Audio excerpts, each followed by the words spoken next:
부터 40절까지의 말씀입니다. 신약성경 요한복음 5장 38절서부터 제가 봉독해 올리겠습니다. 그 말씀이 너희 속에 거하지 아니하니 이는 그가 보내신 이를 믿지 아니함이라. 너희가 성경에서 영생을 얻는 줄 생각하고 성경을 연구하거니와 이 성경이 곧 내게 대하여 증언하는 것이니라. 그러나 너희가 영생을 얻기 위하여 내게 오기를 원하지 아니하는도다. 주님께서는 우리들에게 너는 보고 듣는 말을 그대로 전하는 증인이 되라 그러셔서 우리를 네 번째 증인으로 세우셨다고 했잖아요. 한 주간 우리가 증인의 삶을 잘 사셨을 줄로 믿습니다. 아멘. 예, 감사합니다. 나가서 크게 하는 게 네 번째 증인이 아니에요. 내 삶에서 정말 그리스도의 아름다운 향기를 품어내는 것. 그렇죠? 그게 바로 그리스도의 네 번째 증인으로서의 삶을 살아가는 겁니다. 자, 우리가 이제 계속 5장을 살펴보고 있는데 우리가 지난주 거하고 좀 연결이 되는 말씀입니다. 유대인들은요, 예수님이 일을 하고 또 예수님께서 복음을 전할 때마다 예수님과 여러 차례 서로 간에 부딪히는 논쟁을 벌이죠. 그러면서 예수님한테 뭐라 그러냐면 당신이 정말로 하나님의 아들이라면 우리한테 그 증거를 좀 보여주시오. 그럼 우리가 믿겠어. 이렇게 요구를 했잖아요. 그래서 예수님은 그 유대인의 요구대로 그들에게 자신이 하나님의 아들이라는 사실을 세 가지의 증거로 보여주었죠. 그래서 첫 번째 증거가 뭐냐면 세례 요한의 증언이었죠. 세례 요한이 보라, 세상죄를 지고 가는 어린 양이로다 하고 나가는 예수님에 대한 증언, 세례 요한의 증언을 첫 번째 증거로 들어주셨어요. 그 다음에 두 번째 증거는 뭐냐면 예수님께서 이 땅에서 하나님으로부터 위임받은 하나님께서 주신 능력으로 행하시는 그 초자연적인 기적의 역사. 이게 바로 예수님이 하나님의 아들이라는 증거였죠. 그 다음에 이제 세 번째 증거가 뭐냐면 성령의 감동을 받은 사람들이 예수님이 하나님의 아들이라는 것을 기록한 성경 말씀이죠. 그래서 이 세 가지를 유대인들에게 증거로 보여주셨어요. 그런데 지금 예수님께서 유대인들에게 보여주신 세 가지 증거 중에서 우리는 이제 세례 요한의 증언은 더 이상 들을 수가 없잖아요. 그죠? 세례 요한의 육성적인 증언을 우리는 들을 수가 없어요. 그럼 첫 번째 증거는 우리가 이제 성경 말씀으로는 볼 수 있지만 육성적인 증언은 들을 수 없어요. 그 다음에 예수님이 이 땅에서 행하신 그 놀라운 기적의 역사도 우리는 눈으로 볼 수 없어요. 그런데 지금 우리에게 남아있는 가장 확실한 증거는 뭐냐면 성경 말씀이죠. 예수님이 하나님의 아들이심을 증거하는 성경 말씀은 우리에게 남아있어서 여전히 우리가 성경을 읽을 때마다 그 사실을 볼 수가 있습니다.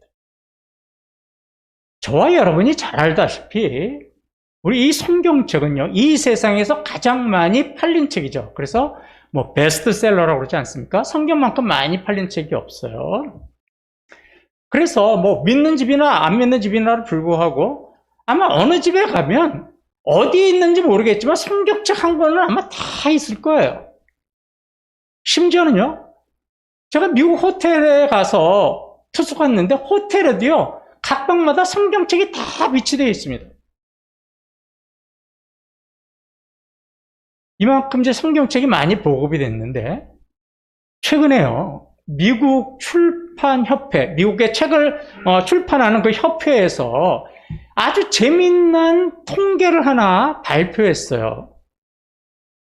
최근에 1, 2년 사이에요, 코로나 감염병 시대에 미국에서만 성경책 판매량이요, 평상시보다 50% 증가했대요.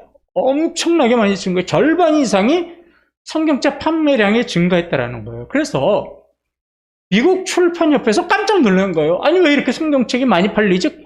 그래서 그 이유를 조사했습니다. 그런데 첫 번째 이유가 뭐였냐면 이 코로나 바이러스 시대에 미국에는요, 강제적으로 교회를 폐쇄했어요. 그래서 교회가 폐쇄해서 예배를 못 드리다 보니까 이 교회를 다니는 성도들이 성경책을 구매해서 이제 가정 예배를 드리려고 성경책, 그 식구대로 성경책을 구매해서 성경책을 구매한 것이 첫 번째 판매량의 증가의 이유였습니다.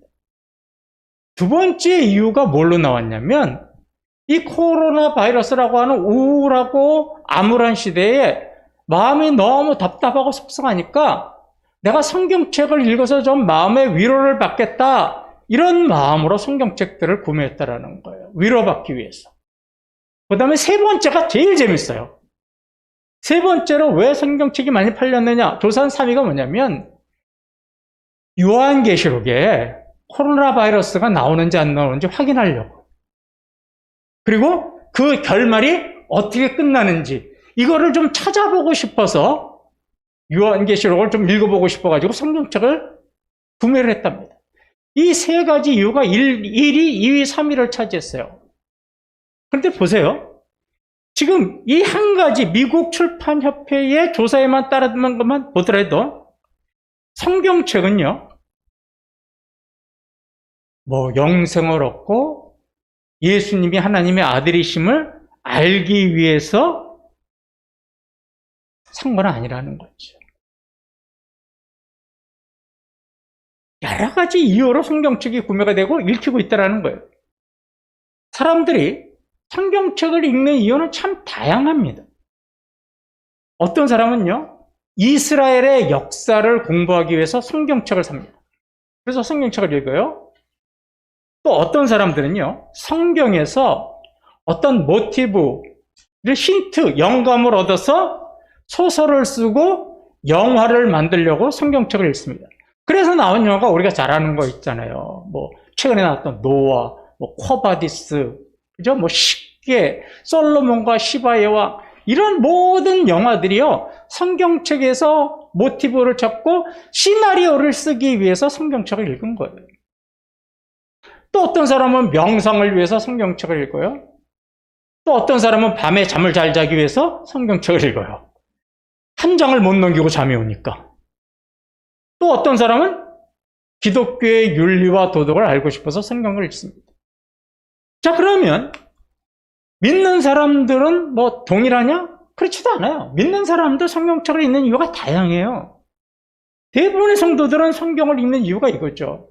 내가 성경을 통해서 예수님을 만나고 예수님과 인격적인 교제를 통해서 내가 예수님을 바로 알고 또 예수님의 가르침이 무엇인지를 알아서 그 가르침대로 살려고 성경을 읽습니다. 대부분의 성도가 이래서 읽죠.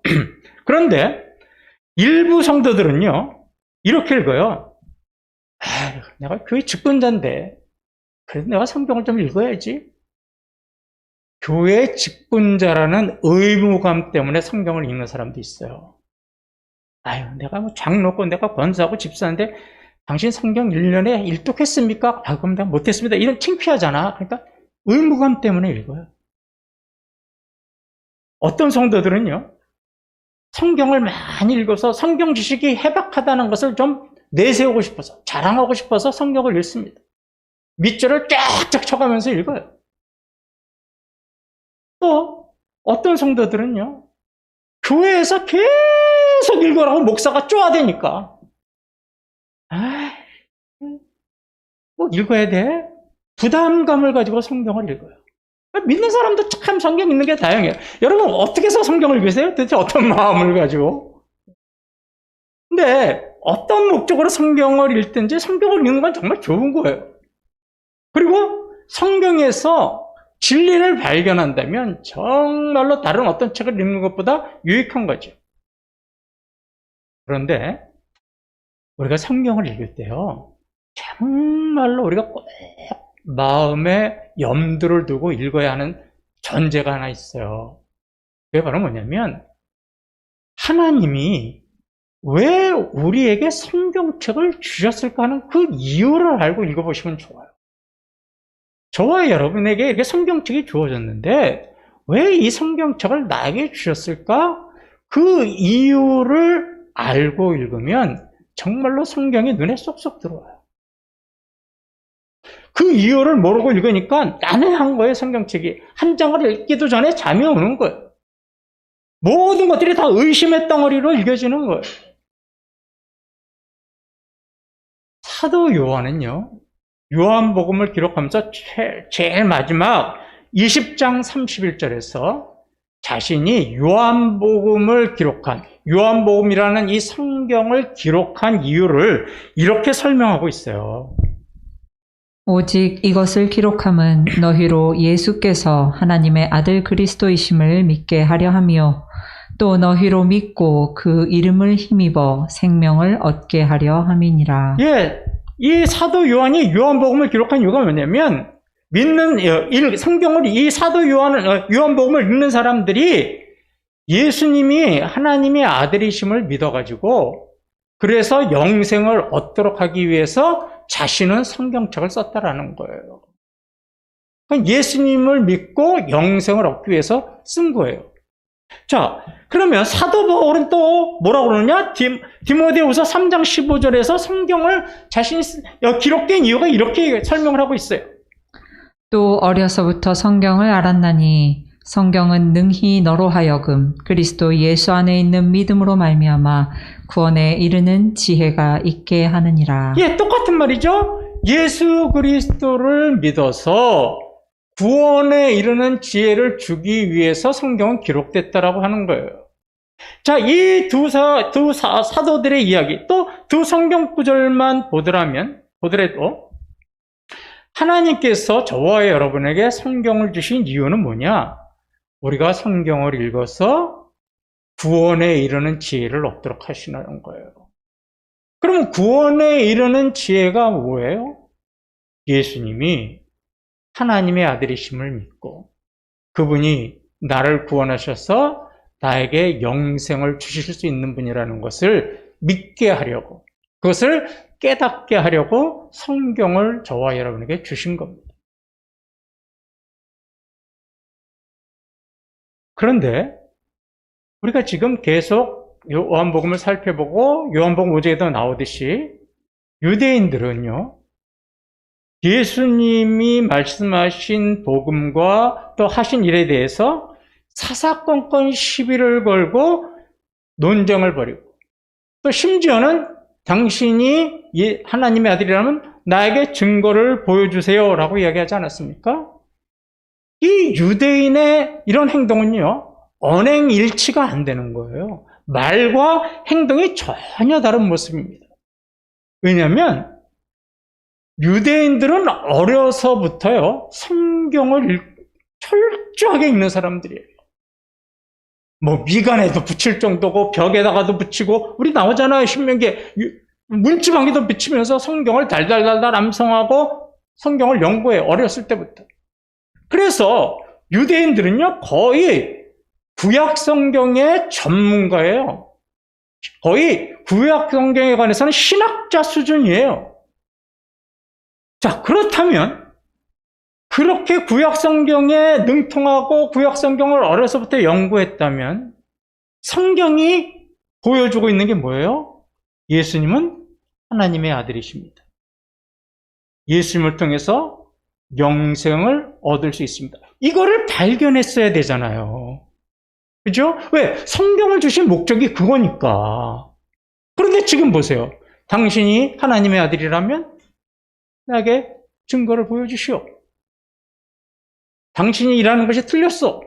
이렇게 이야기하는 걸 보면 그들은 성경을 읽었다고 하지만 하나님께서 성경책을 주신 이유대로, 목적대로 읽은 게 아니라는 거예요.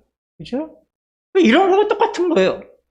영화 시나리오 쓰려고 성경책 읽고, 마음에 안정을, 위로를 받으려고 성경책 읽고, 이런 거하고 거의 똑같은 거예요. 목적이 틀려진 거예요, 유대인들은. 그들이 그러니까 언행이 일치된 거죠. 나는 성경을 많이 읽었어요. 그렇지만 그 성경에서 성경이 가리키고 있는 예수님을 보지도 못하고 영생길도 보지 못했다면 그들은 잘못된 방향으로 성경을 읽었다는 거죠. 그래서 예수님이요, 이런 유대인들에게 이렇게 말씀하신 거예요. 38절에서. 그 말씀이 너희 속에 거하지 아니하니 이는 그가 보내신 이를 믿지 아니함이라. 예. 예수님이 유대인들한테 뭐라고 했냐면 말씀이 너희 안에 거하지 않는구나. 이게 무슨 말이냐? 말씀이 너희 안에 없구나. 그랬어요. 구약 성경의 전문가고 신학자 수준이고 어려서부터 성경을 읽은 사람 유대인들에게 뭐라고 하냐면 너희 안에 말씀이 없다. 이렇게 얘기하신 거예요. 이게 무슨 말이냐?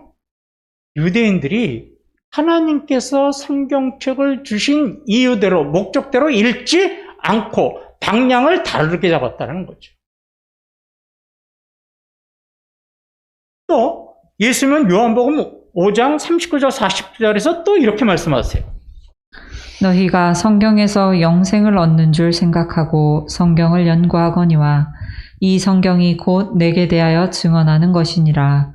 그러나 너희가 영생을 얻기 위하여 내게 오기를 원하지 아니하는도다. 예, 유대인들은 뭐라고 얘기했냐면 우리는 성경을 통해서 영생을 얻기 위해서 우리는 성경을 읽습니다. 그렇게 이야기하고 있지만 실질적으로 그들의 관심은 영생이 아니었어요. 자신들은 우리를 구원하실 메시아를 기다립니다. 그렇지만 그들의 관심은 메시아가 아니었어요. 그들의 관심은 뭐냐? 성경을 통해서 우리가 더 얼마나 의로워지는가. 여기에만 더 관심이 있었던 거죠. 그래서 성경을 연구하다 보니까 어떻게 하면 내가 더 의로워지고 내가 성경을 읽어서 어떻게 더 거룩해질 수 있는가. 여기에만 관심이 있었습니다. 메시아를 통해서 구원을 얻기보다는 자신이 율법을 철저하게 지켜서 내가 거룩해지고 의로워지면 나는 영생을 얻을 수 있다. 이렇게 생각하고 성경에서 그것이 영생인 줄 알고 더 의로워지고 더 거룩해지는 법만 찾은 거예요. 성경의 본래 포커스는 어디 있냐면 예수님에게 있는데 그들은 포커스를 어디에 잡은 거예요? 율법을 잘 지켜서 의로워지고 거룩해지면 나는 영생을 얻는다. 굉장히 성경을 잘못 읽고 있는 거였죠. 그래서 여기 말씀을 보세요. 너희가 영생을 얻으려고 성경을 연구하고 있지만 내게 오지 않는구나 이렇게 말씀하시는 거예요. 이게 무슨 말씀이냐면 유대인들에게 이 한탄하신 거예요. 너희가 성경을 읽었는데도 영생을 얻는 길을 나 외에 다른 데서 찾고 있구나. 내가 바로 영생이고 내가 영생을 줄 수 있는 사람인데 나를 제껴놓고 다른 데서 너희가 영생을 얻는 방법을 찾고 있구나. 이렇게 예수님이 한탄하신 거예요, 지금. 여기 보시면요. 제일 마지막에 내게 오기를 원치 않는다고 그랬잖아요. 내게 온다라는 말은요. 헬라어로 에크로마이라고 해요. 에크로마이, 내게 온다. 이 에크로마이가 무슨 뜻이냐면요. 쫓아간다, 따라간다라는 뜻이에요. 그러니까 성경을 읽으면 자연스럽게 예수님을 발견하게 돼요. 그 예수님을 발견하고 성경을 내가 읽어보니까 영생을 얻는 길은 예수님 외에는 다른 길이 없구나. 이걸 깨닫게 되면 자연적으로 에크로마이, 따라가고 쫓아간다. 그래서요, 성경을 어떤 사람이 정확하게 읽는 사람이냐? 성경에서 영생을 주시는 유일한 분은 바로 예수님이라는 걸 발견해요. 그리고 그 예수님을 내가 영생을 얻는 유일한 길이라는 것을 알고 그 예수님을 따라가고 쫓아가는 사람이 성경을 올바르게 읽는 사람. 두 가지죠. 첫째는 발견 못하는 사람도 있고 두 번째는 뭐예요? 발견했지만 따라가지 않는 사람들이 있다면 첫 번째 사람이나 두 번째 사람이나 다 하나님이 우리에게 성경을 주신 목적대로 읽지 않고 자기들 마음대로 다른 목적으로 읽고 있는 것. 성경 일독했다라는 그 기분, 부담감, 의무감.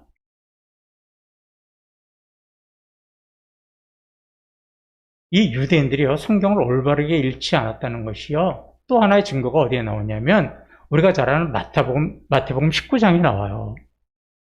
근데 우리 잘 아시고 이런 거죠. 하루는 재물 많은 청년이 예수님 앞에 나와서 물어보죠. 영생을 얻는 방법이 뭡니까? 그러면서 자신의 이야기를 먼저 해요. 선생님, 나는요, 안식일에 한 번도 빠지지 않고 예배드렸고요. 부모님에게 공경했고요. 살인하지도 않았고요. 남의 물건 도적질하지도 않고요. 여호와 이름을 망령되 이르지도 않았거든요.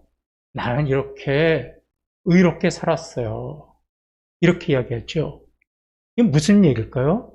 영생을 얻는 길이 무엇입니까? 그러면서 왜 이 이야기를 했을까요? 나는 이미 영생을 얻은 사람이니까 당신 입을 통해서 나는 한번 확인해보고 싶어요. 이런 거예요. 굉장히 교만한 마음이에요. 이거. 진짜로 영생을 얻고 싶어서 나온 게 아니라 나 영생 얻었는데 당신의 입을 통해서 나 확인해보고 싶소. 이런 뜻입니다. 이게. 왜요? 아까 얘기했잖아요. 유대인들은 율법을 철저하게 지킴으로 의로워지고 거룩해져서 영생을 얻는다고 생각을 했잖아요. 그렇게 믿었잖아요. 이 재물 많은 청년도 지금 그렇게 생각한 거예요. 그러니까 뭐예요? 나 이것도 지키고 저것도 지키고 이것도 했고 이건 하지 말았는데 나 영생 얻은 거죠? 맞죠? 이러고 온 거예요, 지금. 그러니까 예수님이 뭐라 그래요? 그래, 잘했다. 그런데 네가 한 가지 부족하구나. 네가 가지고 있는 재물을 나누어서 가난한 사람한테 줘라. 그랬더니 뭐라 그래요? 고개를 pä 하면서 아무 소리 안 하고 사라지잖아요. 그 모습을 보고 있던 제자들이 마음에 타격을 받았어요. 혼란이 왔어요. 그래서 뭐라고 하냐면 예수님한테, 예수님, 아니 저 사람은 율법도 잘 지키고 또 계명도 잘 지켰는데 저 사람, 저 같은 사람이 영생을 안 얻으면 누가 얻겠습니까? 제자들도 똑같은 거예요. 이게 궁금한 거예요. 그래, 네가 영생을 얻었다 하고 재물 많은 청년한테 이야기했어야 되는데 예수님이 그렇게 이야기를 안 하니까. 왜? 자기들은 그게 영생을 얻는 길이라고 자기들도 생각을 했거든요. 그러니까 예수님이 뭐라 그러냐면 마태복음 19장 26절에서 예수께서 그들을 보시며 이르시되 사람으로는 할 수 없으나 하나님으로서는 다 하실 수 있느니라. 네. 제자들아, 너희들이 계명을 다 지킨다고 해서 너희들이 영생 얻는 거 아니다.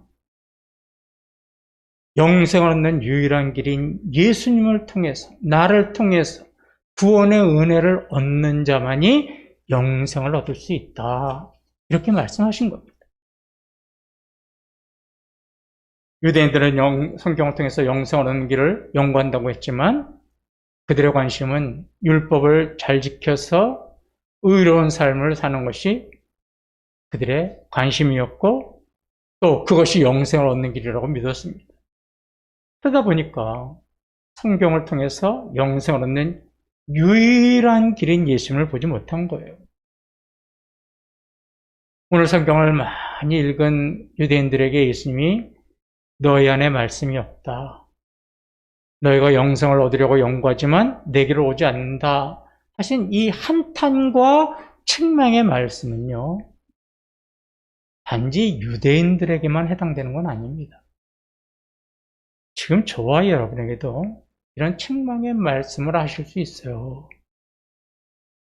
우리가 아무리 성경을 많이 읽고 또 체계적으로 성경 공부를 하고 성경을 연구한다고 하지만 우리가 성경에서 우리의 구원자가 되신 예수님을 찾지 못하고 또 그분이 영생을 얻을 수 있는 유일한 길이라고 믿고 그분을 따라가고 쫓아가지 못한다면 오늘도 주님은 저와 여러분에게 너희 안에 말씀이 없구나 이렇게 말씀하시지 않을까요?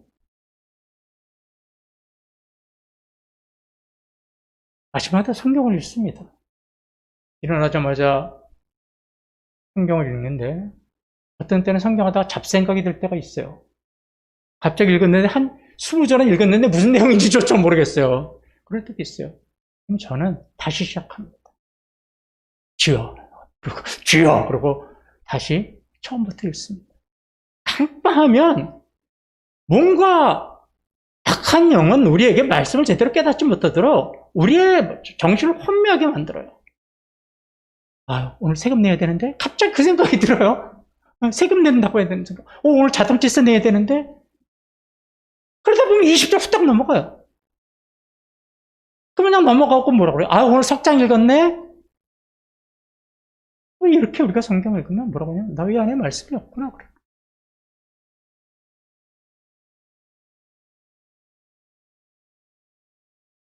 많은 사람들이요, 처음으로 성경 읽을 때 무슨 감정을 느끼는지 아세요? 여러분? 여러분 처음 성경 읽었을 때, 처음 성경을 통해서 여러분들이 느낀 감정이 뭐예요?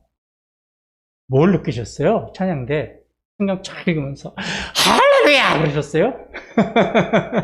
예? 여러분 한번 생각해 보세요. 여러분 처음 성경 있을 때 성경을 읽으면서 뭘 느꼈어요? 아우 복잡해, 뭐 이렇게 어려워 그러셨어요? 여러분들이 하나님께서 성경을 주신 그 이유대로 성경을 읽잖아요. 그러면 대부분의 사람이 공통적으로 느껴지는 감정이 하나 있는데, 절망감이에요. 절망감. 성경을 읽다가 보면요, 성경이라는 거울을 통해서 자기를 보게 돼요.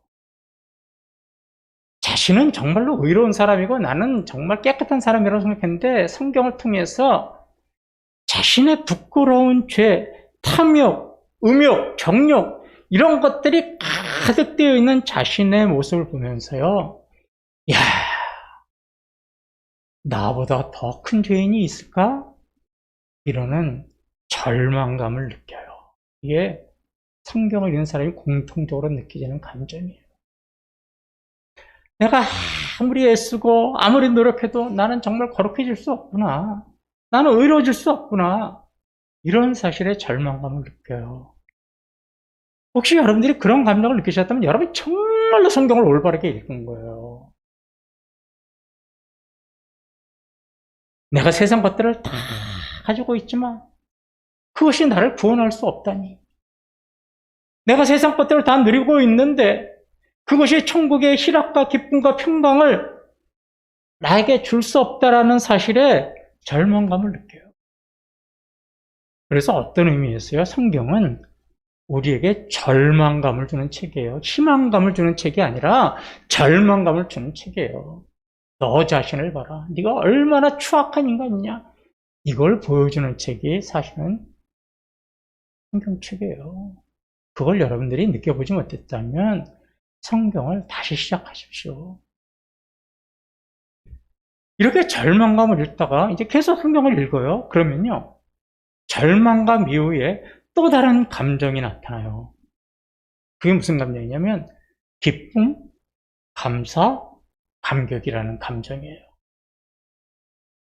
자신의 힘으로는 해결할 수 없는 죄의 문제, 자신이 암만 의로워지고 거룩해져도 구원받을 수 없는 그 구원의 문제를, 그 문제를 해결하기 위해서 하나님 아들 예수 그리스도가 하늘 영광을 버리시고 이 땅에 내려오셔서 벌레 먼도 못한 자신을 위해서 십자가에 피 흘려 돌아가셨다는 그 사실이 내 가슴에 탁 와닿을 때 내 마음에 깊은 창으로 찌르는 것 같으면서 여러 가지 감정이 교차하고 섞여가지고요, 말도 못할 미묘한 감정이 두 번째로 느껴져요.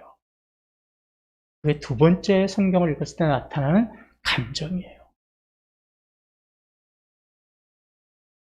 이 놀라운 구원의 진리를 성경을 통해서 발견하잖아요. 그러면 절망감은 이제 사라지고 뭐가 가득해져요? 기쁨과 감사가 가득해지는 거예요. 여러분 그렇게 성경을 읽어보셨나요?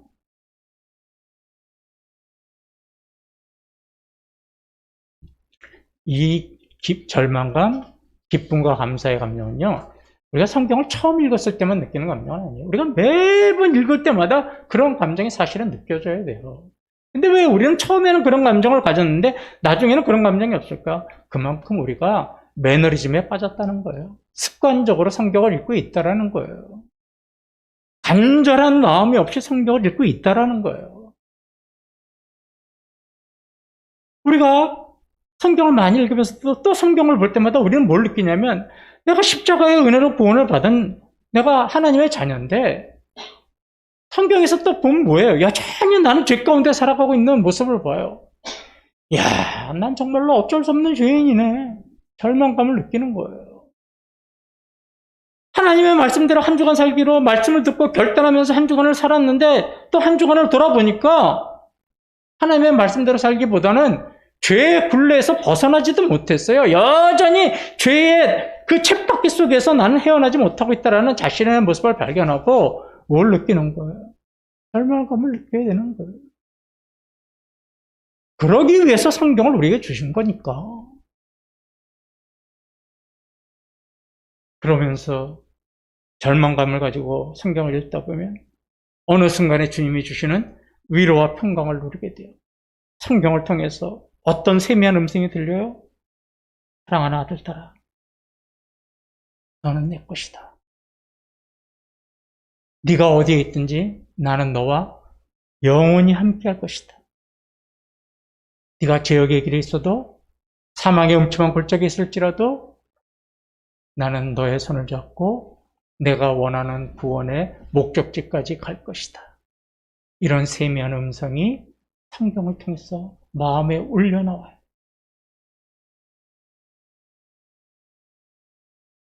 그러면 그 말씀을 붙잡고 또다시 용기를 내는 거죠. 그래! 하나님이 나와 함께 하시니 내가 이번 한 주간 또 용기를 내고 내가 살아가야지. 그러면서 마음에 평안이 찾아오는 거예요.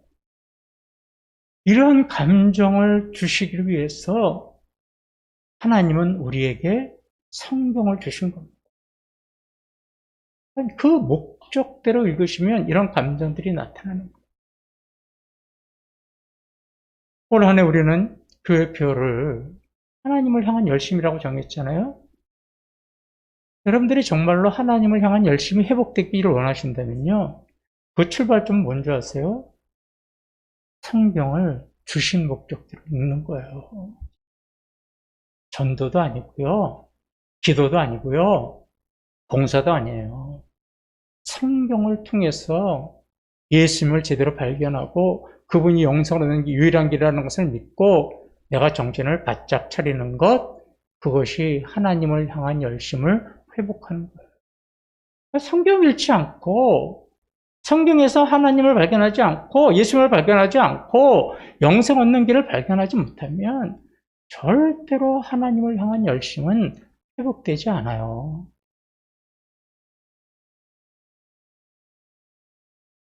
성경을 통해서 절망감을 느끼고 또 그 가운데서도 또 하나님이 나에게 위로와 평강을 주시는 거 보니까 그래, 힘을 내자. 하나님이 나를 향한 열심을 가졌듯이 나도 이제 하나님을 향한 열심을 가지고 살아가자. 말씀에서 깨달아지는 거예요. 제가 두 가지를 올해 성도님들에게 부탁드립니다. 그동안 성경을 읽지 않으셨던 분들 계시다면 의무감이나 부담감 이런 거 내려놓으십시오.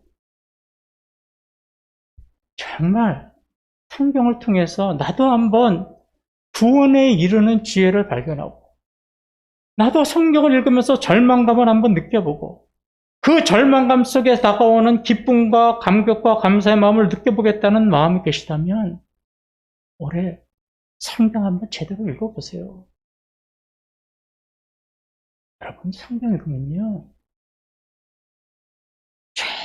정말로 놀라운 진리를 발견하게 됩니다. 성경을 읽으면 저절로 눈물이 나와요. 성경을 읽으면요 누가 시키지도 않은데 저절로 찬성이 나와요. 여러분, 직분자를 떠나서 우리가 예수를 믿는다고 자처하는 그리스도인이라면 최소한도 주님 앞에 나가기 전에 성경을 통해서 절망감 한번 느껴보고 성경을 통해서 기쁨과 감사 한번 느껴보고 가야 되지 않을까요? 예수님 오실 날이 이제 얼마 안 남았는데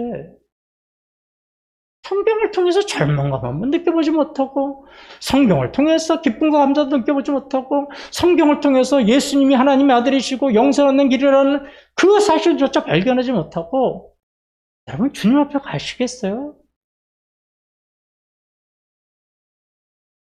권사, 장로, 집사, 목사 이걸 떠나서 하나님 우리에게 주신 성경을 주신 그 이유를 가지고 한번 우리 읽어요. 올 한 해 읽어요. 그러면요, 여러분 여러분들이 상상한 것보다 훨씬 더 크게 여러분들의 삶은 변화됩니다. 맨날 신세 한탄하지 마시고요. 그 시간에 성경 한 번 더 읽으세요. 정말로 여러분의 삶이 변합니다. 또 계속 성경을 읽으신 우리 성도님들에게도 권면의 말씀을 드립니다. 나는 날마다 뭐 성경을 읽었으니까, 뭐 수십 번 읽었으니까 이런 이제 교만함에서 벗어나시고요.